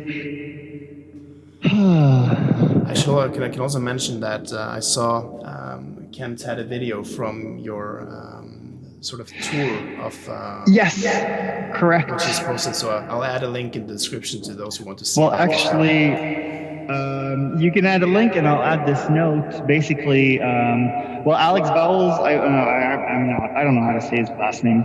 Bowles. Alex, who was organizing those events, was gracious enough that he helped me film the event, and my friend Sebastian also helped me film the event, and I filmed the event, and then Kent filmed the event. But Alex's footage got lost. So I was like, oh my gosh, Kent, sometimes, my friend Sebastian's footage is a bit screwed up, or mine is a bit screwed up because the menu popped up. So would you be nice enough to send me your footage? And he did. So I'm working on a combination of all that, because especially in Kent's, when I'm like this, you can't really hear me that well. So, or when anybody asks a question in the audience, you can't hear them, because as a presenter, I'm the only one whose voice would boom over. But everybody else, it's like, if you're over there, it's really a lot lower, especially if I'm talking in this direction. Yeah, it's true. It's a lot harder to hear. So, with that being said, I have all three footages of like the hour and a half long conversation, and my goal this weekend or next weekend is to put them all together in a way that's not too fancy, but just doesn't have like muck-ups, like any problems with it, and that the sound is better. Yeah, so there's a one by Kent, and then there's going to be a one that I'll actually also include footage by Kent, the same footage, and have better sound. Well, okay. Well, when it's ready, I'll just add it in the description too, because it's awesome. Probably be nice to see. But is there anything else we should check out, or anything else you would like to mention? Yeah, let's maybe go through the space a little bit. Yes. We've been, I think, you know what, let's go back to the map room. The map room? Yeah, so if you actually teleport right above your head, you're going to see it puts a circle up there. Oh, yeah. You see it? Of course. Yeah, I never and used that'll that. bring it. Yeah, so that's a really nice user interface. Yeah, I remember it from the first tutorial, but I've forgotten it now. Right. So let's see here. Did you have any questions in particular about certain spaces in this place? I guess it would actually be this, but that would just mean how do you start something like this? What is the first idea? Like this, right? Because this is, this is of course the core, right? Let me bring you up here. Yeah.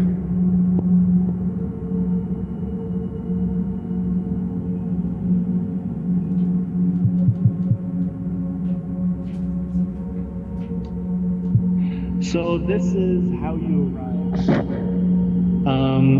Yes. All right. How does this happen? So there's the matter of the difference of limitations in architecture, if it's digital and if it's real. If it's real, there's a history to it. There's a language of, masonry, of concrete, of, the different historical aspects attached to it, or Roman arches, keystones. Like a lot of that language has been about the technology. Well, yeah, so there's kind of two things, right? Sometimes they're like, hey, you know what? We have concrete and steel. We're going to make it look like Roman and Greek. Like, you know, hey, 2,000 years ago, things are great. Let's keep it that way. I don't care about the steel. And then, you know, as technologies usually evolve, they'll be like, you know what? We have steel. Steel should look like steel. Let's make steel look like steel and see what that looks like. Let's leave the Roman and Greeks alone. So there's all that history, and I mean, it's generally always about gravity and, you know, things like the elevator changed everything because all of a sudden you could go more than 4 or 5 stories, you could go way higher. But you know, there's all this language that's been built around gravity and the limitations of the materials, the patterns of the bricks, and things like that. Or when you look at the evolution of churches, it's just about the church getting taller and having more and more glass, and, you know, slowly going from a rock to a crystal of pure light that gets taller and taller. So in VR, you don't have these limitations, and the liberation from gravity is quite liberating. And such, same thing for the, you know, liberation from materiality. You could very easily build things like there's chunks on here that are just floating, you know, there's zero attachment to it. And I don't have to worry about the stresses in the structure, or like plumbing going through, or what about when it's going to rain, you know, the water's going to come over, destroy everything, things like that. So there's a lot of liberations. There are actually, though, new limitations. And I mean, I have a background in my professional career where I focus on VR and architecture, specifically for mobile, so doing live mobile VR experiences of huge buildings. So it means I've kind of focused on optimizing the quote-unquote art of optimizing models to run at high frames per second, taking super problematic models from architecture and then making them run beautifully on very weak devices. So with that being said, the limitations are kind of those limitations, especially when you want to do a VR experience with multiplayer. Eventually, you know, I'm sure everybody wants to capture the Quest, because the Quest is like $500 instead of, let's say, $3,000 of equipment, because a lot of people don't have a gaming desktop or don't know what a graphic card is. So yeah, the limitations are actually things like triangle count, light map density, pixels, you know, frames per second. And with that being said, where I'm trying to go with this is that a lot of this architecture, one of the main limitation is actually the technique it's based on the technique called occlusion culling. So occlusion culling, I'm not sure if you're familiar with it, but it means that if I don't see it, I don't have to calculate those triangles. It does not affect my performance. So the way it works is, let's say your graphic card or your VR headset can handle 1 million triangle, 5 million, whatever, 10 million, 15, 20. So let's say you can only handle, let's say you say, okay, I expect people to use the Quest, so the maximum is 500,000 triangle, or it's, you know, 25,000 or 1 million or whatever. To say it's 1 million triangles, they can never see more than 1 million triangles at the same time. So that means you can't have just one giant room where everything is open. It means you have to cut stuff off, hide it. I can't see the art over there. And because I can't see it, I don't have to calculate it. So it's a completely different limitation than reality. The other thing too is, the more, as I mentioned earlier, they're big on acoustics. So they're like, if somebody's behind that wall, nobody else is going to hear them. We want to make these little personal nooks where you can say, hey, you know what, the map is great, but it's too loud. I need to go talk behind over there and just, you know, chill for a second. So that was another thing I had to kind of consider. But if we go back into the actual process,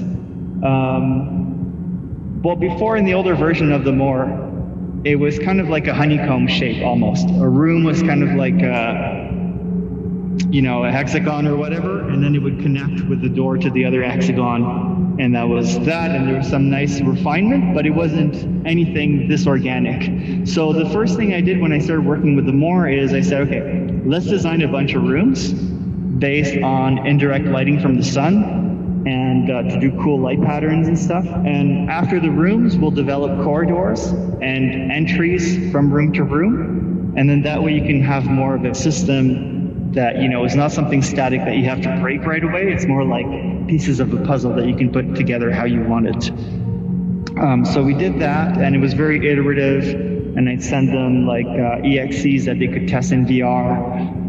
And actually, we also got to work live in VR over the cloud, where we could do reviews in VR and take notes and just experience it all at the same time. Even though the lighting wasn't the best, like, it was very useful to just be like, hey, let's have it. He's in Vancouver and I'm in Montreal, so there's even a time difference. So it was great to just jump in with the quote unquote client and get their reaction, especially when I was talking about, you want to get people's reaction, improve your space, get people's reaction, improve your space. So just do that cycle over and over. And then, I was using this software called Revit, which is the building information software. And so that limits you to these kind of more platonic things like extrusions, a lot of revolving circles, circular stuff. And you could still be creative, but at some point, like, I'm also a VR sculptor. So I was like, yo, can you let me, I want to do this thing. Here's a really, really, really rough sketch. And it was like 3 circles connecting to each other, I think. And I was like, can you,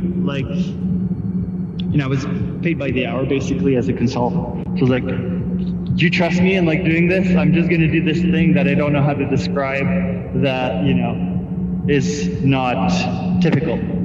And they're like, yeah, we trust you, go ahead. I was like, yes!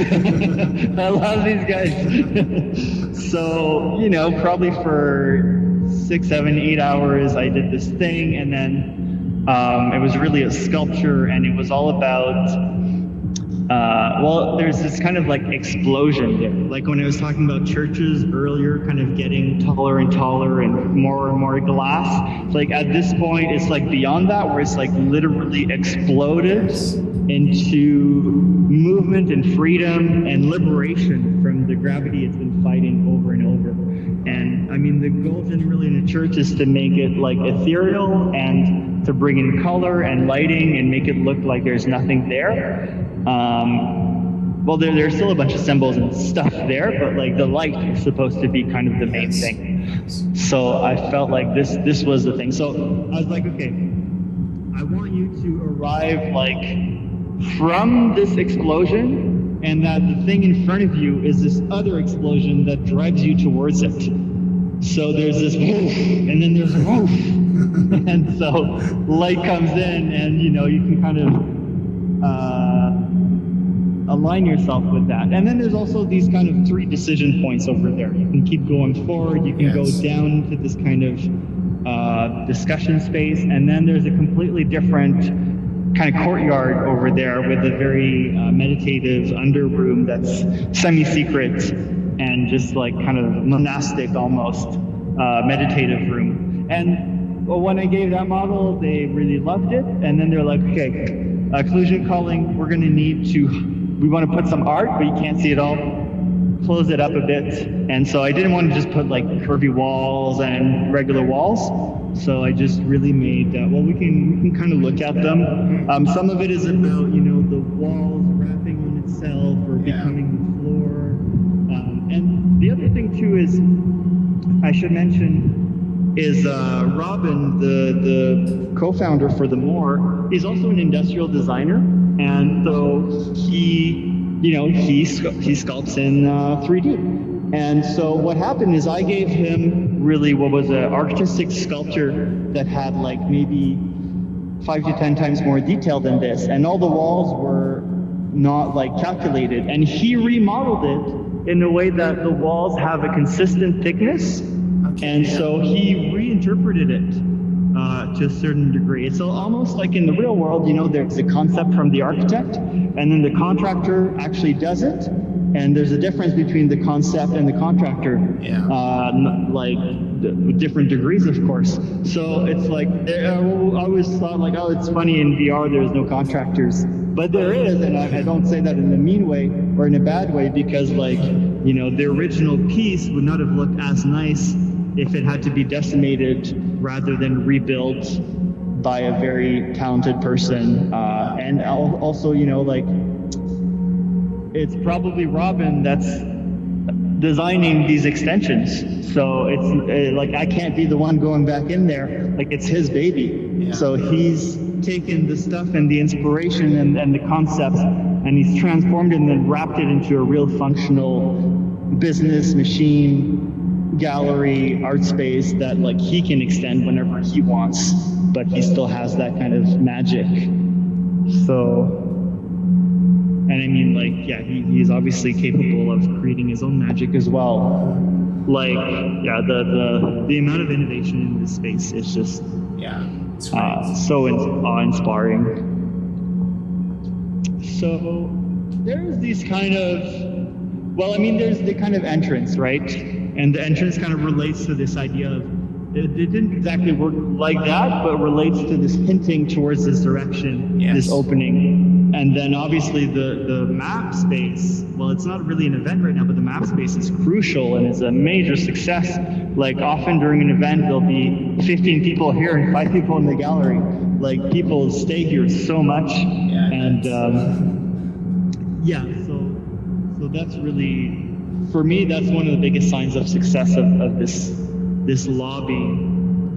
So here, you know, actually, when I did the original design, I usually where the walls would meet the floor, there would be a light strip at the bottom to kind of like offset the effect of heavy gravity, to kind of lighten up the gravity in a way. So I was like, okay, well, the other thing is we didn't design it for a particular sun direction. I just wanted it to generally look nice from any direction, ideally. Maybe not always, it can't be nice everywhere, but it can certainly be nice in some places. So having this kind of crack here, you know, I was hoping that light would come in and do a little wash there on the side. Of course, for that to happen, you would need to have light coming from behind it. And just like things, little luxuries, you know, a little hole for light to poke through. And kind of just making it kind of a little bit embracing and hiding, not like an igloo or something, but just kind of like a shelter that is floating, surrounding you, kind of your hands encapsulating humans and art. This kind of little corridor, weirdy thing, I really like. I was like, okay, well, I'll give him this kind of a doorway to go forward to, and I'll be able to hide art on the other side, because I know, you know, they'll be coming from this direction. And so that's exactly what they did. So you could see this teleporter before, but here it is. Yeah, I like this. It's very inviting. You want to go through. Right, it's kind of like the little Alice in Wonderland portal. Like, come traverse me. So same thing here, right? Like a little crack of light for the sun to come in. And obviously it doesn't make sense to build that in reality, because it would be, you know, you'd get water would come in and, you know, damage everything. Here, I kind of, when you do lighting design, there's this thing, people will do like a cove or indirect light or LEDs. And so I kind of just took the whole bottom of the stairs and I made it lit so that it would kind of create these gradients when you see from the top. Yeah. And also, you just don't see that much in real life, if ever, because you kind of would get blinded. But in here, it's fine, because it's just a little surreal and, you know, also lights it. Yes. So my goal with this is to have this very informal space where people could come and present. A little bit like... yes, of course. Like my school had a nice agora, like the pit. So there would just be presentations in there. It'd be like, okay, well, we're going to do your crit in the pit, or we're going to watch a movie in the pit. This person's going to come and talk in the pit, et cetera, et cetera. So just a little agora. I mean, I think it's, Romans and Greeks did it. So I wanted to have it, but then, do kind of a major move in it that's kind of weird. That just is like, this is not a normal theater. Yes.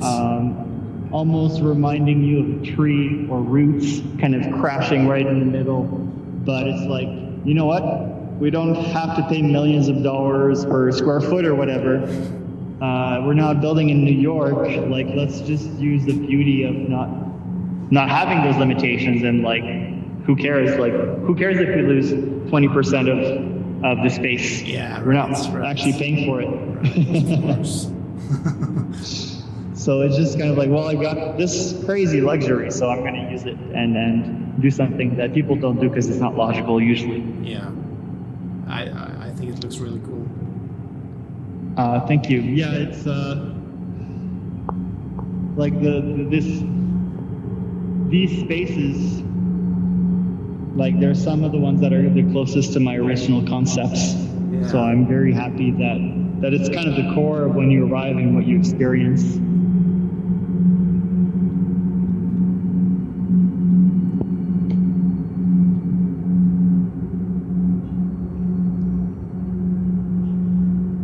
And yeah, this is kind of really its own masterpiece, I feel.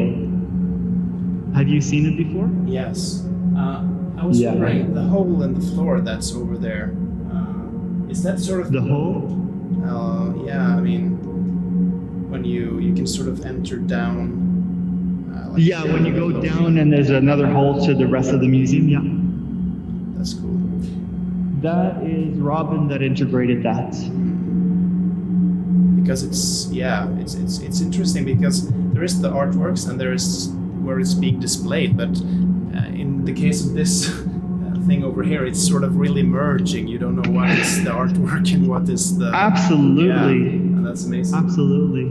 I mean, the thing is, the architecture where you see that black and white texture, that was just gray before. Yeah, so he's kind of taken over the space, and it's just so powerful because of that. Like, it's not like they just took art piece and they put it in the space. They went, hey, here's a space we're thinking you could inhabit.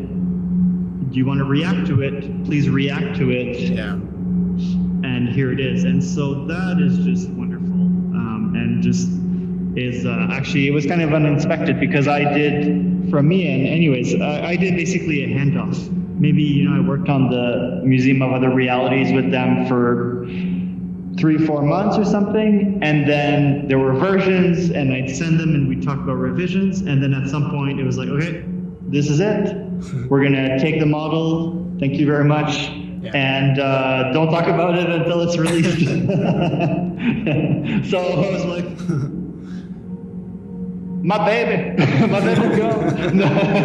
But I mean, it was you did this great thing and you can't talk about it and nobody's going to see it, and you kind of forget that you did it at some point. Yeah. And then all of a sudden one day, boom. Wow. It took about a year later. Yeah.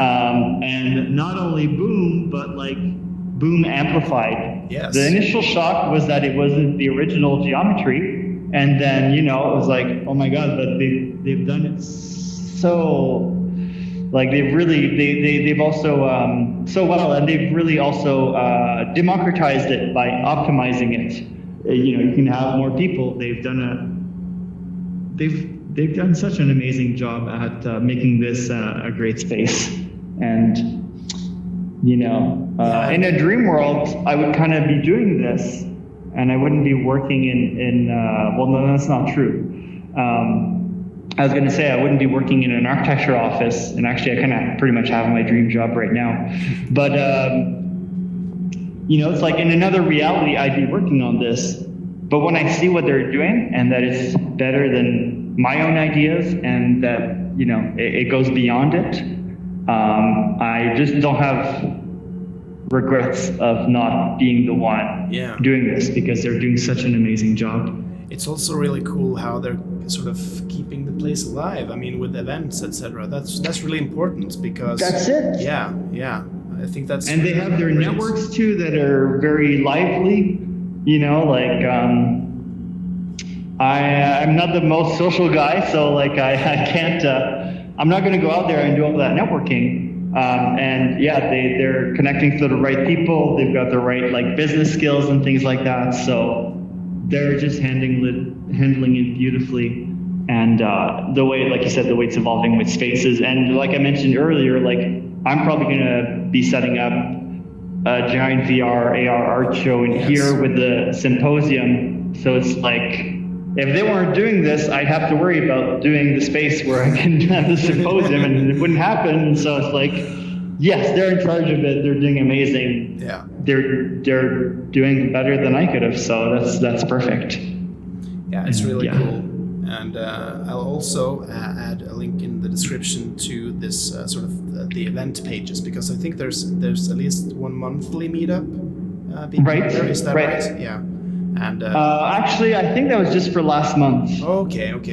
Yeah. Well, there are at least a lot of events, so I'll see if I can post something to those who've been watching. Right. Because it's really nice to. I didn't get to be very social the first time I tried it, but it's always nice to meet people in VR too, and it feels so especially during the crisis. Oh my gosh. I mean, people are hungry. They need some social stimulation, so maybe this can be a place for that.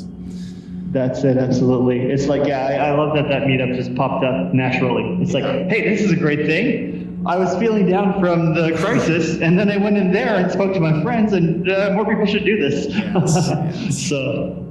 So yeah, it's hopefully it keeps kind of happening naturally. Yes, and it's been one of the nice things about doing these podcasts as well, and also just research interviews even in VR. It's nice because there is a better social connection, I feel, even with like these weird cubic avatars than Skype or whatever. It's nice having some commonality around us that we can talk about, reference and point to. Yeah, absolutely. So I think this is probably a good place to maybe wrap it up. Yeah, I think so too. Again, great job. I mean, I really, this is my go-to virtual environment. So if I would like to show someone what kind of things that are possible. So you've done a really great job, and it's these. I can't recall the co-founder once again, but this has become a great place. And thanks for showing me around. Hey, my pleasure. And if you want to have another conversation, feel free. It's just right now, I think I've run into my hour and a half of energy that I could have for that I could talk. And I was like, okay, I need to go eat or something. Yeah, I agree. But I'd love to continue the conversation. Awesome. All right. Awesome. Well, thanks, Joachim. See you later. Thank you, Samuel. Bye-bye.